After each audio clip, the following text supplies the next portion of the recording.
Shalom, saudara yang dikasihi Tuhan Yesus Kristus. Selamat malam, salam sejahtera buat saudara semua dimanapun saudara berada. Damai dan sukacita oleh Roh Kudus melimpah senantiasa dalam hati dan kehidupan saudara semua. Sebelum kita mendengarkan renungan firman Tuhan, mari sama-sama kita berdoa.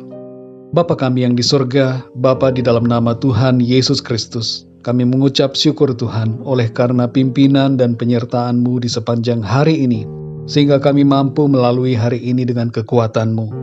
Terima kasih untuk sukacita dan damai sejahtera yang Tuhan limpahkan dalam hati kami. Pada saat ini Tuhan, kami mau mendengarkan sabda firman-Mu. Berbicaralah kepada kami dan buatlah kami mengerti akan maksud dan kehendak-Mu bagi kami. Terima kasih Tuhan. Dalam nama Tuhan Yesus Kristus kami berdoa dan mengucap syukur. Haleluya. Amin.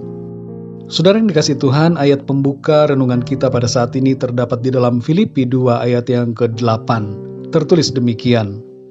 Dan dalam keadaan sebagai manusia, ia telah merendahkan dirinya dan taat sampai mati, bahkan sampai mati di kayu salib. Saudara yang dikasihi Tuhan, kasih Allah kepada umat manusia diwujudkan dalam berbagai aspek yang nyata. Mungkin kita tidak menyadari akan hal ini sebagai wujud kasih, namun saat ini kita akan belajar bersama-sama dari kebenaran firman Tuhan mengenai 7 wujud kasih Allah kepada kita. Yang pertama saudara, Tuhan mengasihi dalam wujud kehadirannya. Dalam Yohanes 1 ayat 14 dikatakan, firman itu telah menjadi manusia dan diam di antara kita. Tuhan mewujudkan kasih-Nya dengan hadir bersama manusia. Yang kedua saudara, Tuhan mengasihi dalam wujud kerendahan hati.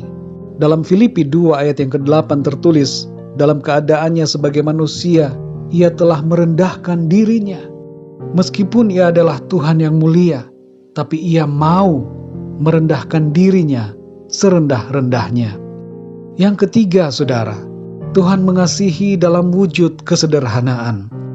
Dalam Lukas 2 ayat 12 dikatakan, dan inilah tandanya bagimu, kamu akan menjumpai seorang bayi dibungkus dengan lampin dan terbaring di dalam palungan.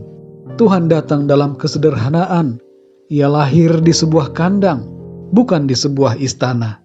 Dalam kesederhanaannya, kasih-Nya Dia nyatakan kepada manusia. Yang keempat, saudara, Tuhan mengasihi dalam wujud ketaatan. Dalam Filipi 2 ayat yang ke-8 tertulis bahwa Kristus taat sampai mati di kayu salib. Ketaatannya merupakan wujud kasih Allah kepada kita semua. Yang kelima, saudara, Tuhan mengasihi dalam wujud mengampuni. Dalam Yohanes 8 ayat 10-11 tertulis, lalu Yesus bangkit berdiri dan berkata kepadanya, hai perempuan, di manakah mereka? Tidak adakah seorang yang menghukum engkau? Jawabnya, tidak ada Tuhan. Lalu kata Yesus, aku pun tidak menghukum engkau. Pergilah dan jangan berbuat dosa lagi mulai dari sekarang. Dan dalam Matius 26 ayat 28 tertulis, sebab inilah darahku, darah perjanjian yang ditumpahkan bagi banyak orang untuk pengampunan dosa. Saudara yang dikasihi Tuhan, kasih Tuhan diwujudkannya dengan mengampuni kita. Yang keenam, saudara, Tuhan mengasihi dalam wujud berkorban. Dalam Ibrani 9 ayat 28 tertulis bahwa Kristus mengorbankan dirinya untuk menanggung dosa manusia. Pengorbanan Tuhan Yesus di atas salib membuktikan kasih-Nya yang sungguh luar biasa kepada kita. Dan yang ketujuh, saudara, Tuhan mengasihi dalam wujud penyertaan-Nya. Dalam Matius 28 ayat 20 dikatakan, dan ketahuilah aku menyertai kamu senantiasa sampai kepada akhir zaman. Tuhan adalah Immanuel, beserta dengan kita senantiasa, di segala waktu, di setiap keadaan, dan dimanapun kita berada. Dia selalu ada, menyertai saudara dan saya. Saudara yang dikasihi Tuhan, mari kita bersyukur senantiasa karena kasih Tuhan yang begitu besar kepada kita. Ia membuktikan kasih-Nya secara nyata. Oleh karena itu saudara, mari kita juga tunjukkan kasih kita kepada Tuhan dengan sikap dan tindakan dalam hidup kita yang menyenangkan Tuhan. Pertanyaan buat diri kita semua, saudara. Bagaimana wujud kasih kita kepada Tuhan? Apakah kita senantiasa mau hadir bersama-sama dengan Tuhan? Ataukah kita menjauhi Tuhan? Yang kedua, apakah kita merendahkan diri di hadapan Tuhan? Ataukah sebaliknya, kita menyombongkan diri di hadapan Tuhan?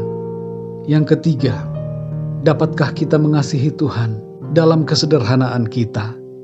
Yang keempat, saudara, apakah kita mewujudkan kasih kita kepada Tuhan dalam ketaatan kita? Yang kelima, maukah kita mewujudkan kasih dengan mengampuni sesama kita? Yang keenam, apakah kita rela berkorban bagi Tuhan? Dan yang ketujuh, maukah kita melangkah bersama Tuhan dalam penyertaan Tuhan? Jangan kita menjauh dari Tuhan, hanya bersama dengan Tuhan dan hidup dalam kasih-Nya, maka kita mengalami berkat dan keselamatan. Saudara yang dikasihi Tuhan, biarlah renungan firman Tuhan ini menjadi berkat dan kekuatan bagi kita semua, dan membuat kita semakin mengenal Tuhan, semakin mengenal akan kehendak-Nya. Mari kita berdoa, saudara. Bapa kami yang di sorga, Bapa, di dalam nama Tuhan Yesus Kristus, kami mengucap syukur untuk firman-Mu yang sudah kami dengar pada saat ini, yang sungguh Tuhan membuat kami mengerti betapa sungguh nyata kasih-Mu kepada kami. Engkau mengasihi kami bukan sekedar dengan kata-kata, tapi Engkau mewujudkan kasih-Mu dalam bentuk tindakan yang nyata. Terima kasih Tuhan, kami tidak dapat membalas kasih-Mu. Ajar kami Tuhan untuk hidup dalam ketaatan dan mengasihi-Mu Tuhan, dengan setia kepadamu sampai akhir hidup kami. Meteraikanlah setiap kebenaran firman-Mu dalam hati kami, dan biarlah kehidupan kami ini Tuhan senantiasa ada dalam firman-Mu.